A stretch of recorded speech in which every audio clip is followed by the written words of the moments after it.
Good morning সকলোকে। ৰাতিপুৱা হৈ গ'ল 9 মান বাজিছে। আমি উঠি চাওক, চাহ চবেই খাইছে একেলগে। আৰু এয়া কঁঠাল, মানে ককাহঁতৰ ঘৰতে লগা কঁঠাল হয়, এইটো কাটিছে, আমি কাটি খাম। আৰু এইকেইটা আমি ঘৰলৈ লৈ যাবৰ কাৰণে মানে পাৰি থৈছোঁ কঁঠাল। আৰু এয়া হ'ল ককাই জলপান খাই আছে। আৰু এয়া আইতা। আমি ৰেডি হৈ এটা জেগাত আহি আছিলোঁ। চাওক ইমান ধুনীয়া সেউজীয়া গছ গছনি আৰু কঠীয়া ৰাস্তাটো দুইফালে। মানে ইয়াতে মামা ঘৰ এটা আছে, নতুনকৈ বনাইছে, ঘৰটো সম্পূৰ্ণ হোৱা নাই। তাতে আজি আমি খানা খাম বুলি আহিছোঁ। খানা খাম মানে আমি ঘৰতে বনাই লৈ আহিছোঁ, ভাত মাংস আৰু দালি।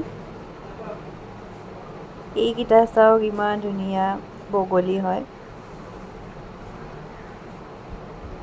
তাৰপাছত আমি চাবি আনিব পাহৰি গ'লোঁ। আমি ইয়াতে ৰখি আছিলোঁ, মামায়ে চাবি লৈ আহিছে। আৰু এইটো ঘৰটো।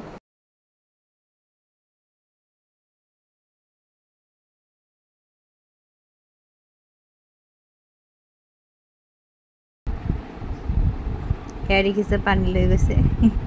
আৰু এই ভিডিঅ' ল'বলৈ মানে ভিডিঅ' ল'ব নিদিয়ে, তাই বহুত লাজ কৰে।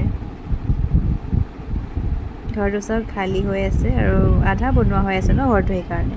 আৰু ইমান গৰম আছিলে, তাতে আমি ঠাণ্ডা লৈ গৈছিলোঁ আৰু কুৰকুৰি পেকেট দেখিছে খাই আছিলোঁ আমি ইয়াতে বহি। এয়া কচুটো মাৰ ফেভৰেট হয়, সেইকাৰণে লৈ লৈছে। ছাইডতে মানে বহুত কচু আছিলে। আৰু যিহেতু 2:30 মান হৈছিলে, তো ভাত খোৱা সময় হৈ গৈছিলে, সেইকাৰণে এয়া দেখিছে কলপাতত ভাত খাম আজি আমি। আইডিয়াটো পাপাৰ আছিলে, পাপাই ভাল পায় কলপাতত মানে এনেকৈ ভাত খাই। চবৰে এনেকৈ একেলগে খালে মানে কলপাতত খাই ভাল লাগে দিয়কচোন।